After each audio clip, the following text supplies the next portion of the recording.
Wengi wamesema haya matokeo hisia ni tofauti kabisa. Ni wengine wasema haya matokeo mbona hayako mazuri sana, lakini ukiangalia matokeo ya mwaka jana na mwaka huu, nafikiri Kenya imefanya vizuri. Ukiangalia dhahabu walizoshinda, medali bado tuko, manake mwaka jana mwaka 2022 Marekani bado walikuwa kidedea, lakini Kenya haikuwa kidedea barani Afrika. Uhabeshi walikuwa kidedea barani Afrika. Jumla ya medali ngapi? Medali 10.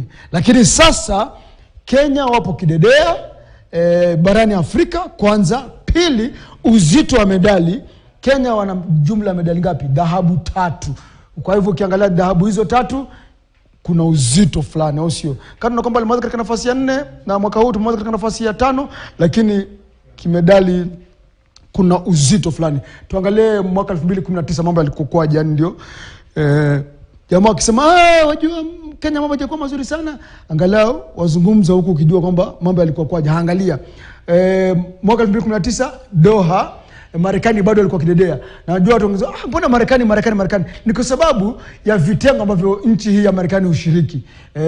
Sisi ni riadha, pengine riadha peke yake, kurusha mkuki pengine, nafikiri ni basi. Yaani vitengo vichache sana, lakini nchi kama Marekani Uchina pia wana vitengo vingi, disciplines zile, au sio? Kwa ndio maana wasitosema lazima kama Kenya tuanze kuangalia mashindano mengine sio tu ni riadha. Sasa Marekani bado walikuwa kidedea mwaka 2019, Kenya ilikuwa katika nafasi ya pili.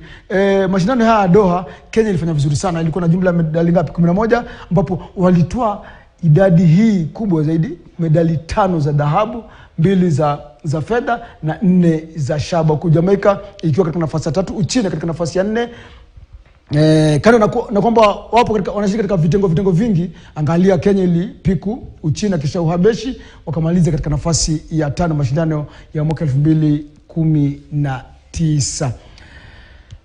Naam, ndivyo mambo yalivyokuwa katika mashindano ya dunia, mashindano ya Doha.